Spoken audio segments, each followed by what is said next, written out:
ونصلي على رسوله الكريم أما بعد فأعوذ بالله من الشيطان الرجيم بسم الله الرحمن الرحيم لا تقتلوا النفس التي حرم الله إلا بالحق صدق اللہ العظیم۔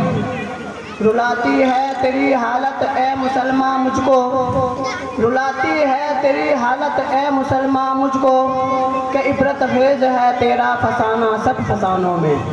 برادران ملت اور حاضرین مجلس، آج آپ موبائل اور ٹیلی ویژن میں سنتے ہیں کہ فلاں جگہ دہشت گردی ہو رہی ہے، فلاں جگہ دہشت گردی پھیلانے کی کوشش کی جا رہی ہے۔ آج دہشت گردوں نے اتنے لوگوں کو موت کے گھاٹ اتار دیا، اتنے لوگوں کی جانیں ضائع ہو گئی، اتنے املاک برباد ہو گئے، اور ان سارے جرائم کا مجرم اسلام اور اسلام کے نام لیواؤں کو قرار دیا جا رہا ہے۔ میں اس مختصر وقت میں آپ کو یہ بتانا چاہتا ہوں کہ دہشت گرد کون ہے، پوری دنیا میں دہشت گردی پھیلانے والے کون ہیں، دنیا کے امن و امان اور چین و سکون کو چھیننے والے کون ہیں، روئے زمین کے باشندوں کی نیند کس نے حرام کر رکھی ہے؟ کیا اس کے مجرم واقعتاً اسلام اور اسلام کے نام لیوا ہیں، یا در پردہ وہ کسی کی سوچی سمجھی سازش ہے؟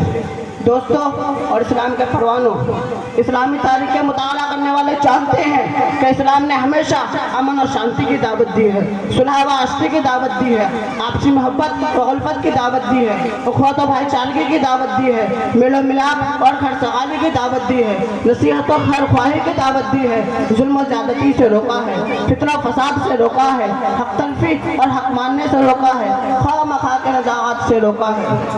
اسلام کے عدل و انصاف اور دعوت امن و شانتی کا اندازہ لگانے کے لیے ضروری ہے کہ ہم قبل اسلام کے حالات سے اچھی طرح واقف ہوں کہ اسلام سے پہلے دنیا کیسے کیسے حالات سے گزری ہے۔ دوستو، چھٹی صدی عیسوی میں دنیا بڑی اضطرابی اور بے قراری کی حالت میں اپنے لمحات گزار رہی تھی، ہر طرف فتنہ فساد پھیلا ہوا تھا، دوسروں پر ظلم و زیادتی کرنے کو اپنے بڑائی کی دلیل سمجھی جاتی تھی، دوسرے کے حقوق کو دبانا ایک قابل فخر کارنامہ سمجھا جاتا تھا، ایک بادشاہ کا دوسرے بادشاہ کے ملک میں داخل ہو کر خون خرابہ کرنا ایک قابل قدر کارنامہ تسلیم کیا جاتا تھا، غریب و نادار اور معذور لوگوں کو معاف تک نہیں کیا جاتا تھا، شیر خوار بچے کو دیوار پر زور سے مارا جاتا جس سے بچے کا بھیجا نکل کر باہر آ جاتا تھا۔ قیصر و کسریٰ کی تاریخ کسے معلوم نہیں، روم و ایران کی ویرانی کسے یاد نہیں، بخت و نصر کے قتل عام سے کون واقف نہیں، جنگ انقلاب کی بے دردی سے کون آشنا نہیں۔ الغرض پوری دنیا میں فساد ہی فساد پھیلا ہوا تھا، چاہے روم ہو یا ایران، پاکستان ہو یا ہندوستان، یوروپ ہو یا ایشیا، روئے زمین کا کوئی خطہ ایسا نہیں تھا جہاں کے لوگ امن و شانتی کی زندگی بسر کر رہے ہو۔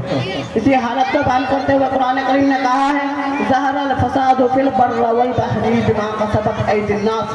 ایسے خطرناک اور تاریک ترین حالات میں اسلام کا ظہور ہوتا ہے اور مضطرب و پریشان دنیا کو حقوق و انسانی کا پیغام سناتا ہے، امن و شانتی کا پیغام سناتا ہے، صلح و آشتی کا پیغام سناتا ہے۔ اسلام کہتا ہے صلح جنگ سے بہتر ہے چاہے جو کر ہو۔ صلح حدیبیہ کی تاریخ کسے میں یاد نہیں، مسلمانوں کو کس طرح آسمان سے راستہ میں روکا گیا۔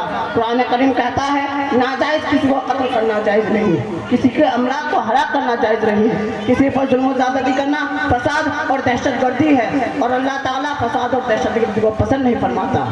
لیکن آج میڈیا کے ذریعے اسلامی تعلیمات کو مشق کرنے کی کوشش کی گئی، اسے دنیا والوں کے سامنے بدنام کیا گیا، جو امن و شانتی کا داعی تھا اسے دنیا کے سامنے مجرم بنا کر پیش کیا گیا، لوگوں کو اس نفرت دلائی گئی۔ خرد کا نام جنوں رکھ دیا جنوں کا خرد، خرد کا نام جنوں رکھ دیا جنوں کا خرد، جو چاہے آپ کا حسن کرشمہ ساز کرے۔ لیکن میں پوچھتا ہوں کہ اسلام کو بدنام کرنے والوں، اگر اسلام ایک دہشت گرد مذہب ہے تو نبی صلی اللہ علیہ وسلم کے زمانے میں دہشت گردی کیوں نہیں، ابو بکر رضی اللہ تعالیٰ عنہ کے زمانے میں دہشت گردی کیوں نہیں، عمر فاروق رضی اللہ تعالیٰ عنہ کے زمانے میں دہشت گردی کیوں نہیں، عثمان غنی رضی اللہ تعالیٰ عنہ کے زمانے میں دہشت گردی کیوں نہیں، علی حیدر رضی اللہ تعالیٰ عنہ کے زمانے میں دہشت گردی کیوں نہیں، خلافت بنی امیہ کے زمانے میں دہشت گردی کیوں نہیں، مغلیہ سلطنت کے زمانے میں دہشت گردی کیوں نہیں، جبکہ ان کے پاس طاقت و قوت تھی، وہ دنیا کو تاؤ بالا کر سکتے تھے۔ لیکن آج جبکہ وہ کمزور ہو چکے ہیں، ان کی حکومتیں ختم ہو چکی ہے، وہ محکوم اور مخلوق الحال زندگی بسر کر رہے ہیں، تو ان پر دہشت گردی کا الزام کیوں لگایا جا رہا ہے؟ کیا اس کے پیچھے کوئی سوچی سمجھی سازش اور طے شدہ پلاننگ تو نہیں؟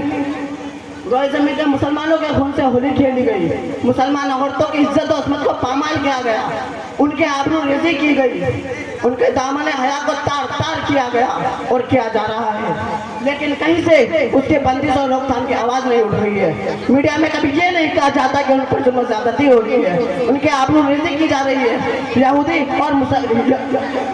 یہودی اور عیسائی کے لغو میں کی قیمت ہے، مسلمانوں کے خون کی کوئی قیمت نہیں، اور اس پر ظلم والا ظلم یہ ہے کہ میڈیا میں اسے مجرم و خطاکار بنا کر پیش کیا جاتا ہے۔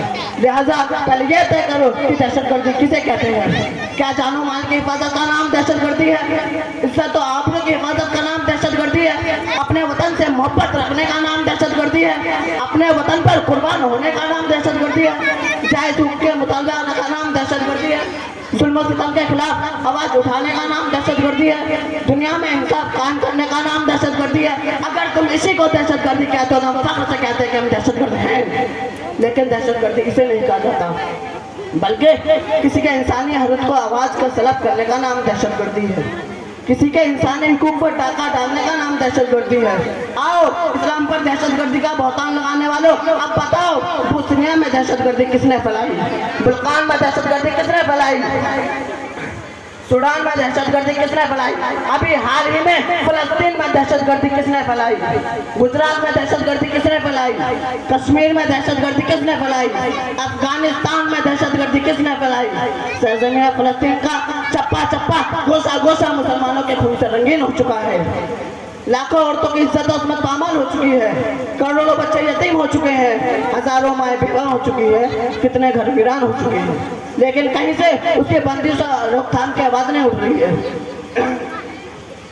مسلمانوں، میں ان دریدہ یہودیوں سے پوچھنا چاہتا ہوں کہ اے نام نہاد امن قائم کرنے والوں، اگر تم واقعتاً امن قائم کرنا چاہتے ہو تو خود دہشت گردی کرنا چھوڑ دو، دنیا سے دہشت گردی ختم ہو جائے گی، دوسروں کی ذلت و آبرو ریزی کرنا چھوڑ دو، لوگ امن و سکون کی زندگی کی بسر کریں گے، دنیا سے دہشت گردی ختم ہو جائے گی۔ یہی دہشت گردی کے خاتمے کا اصل علاج ہے۔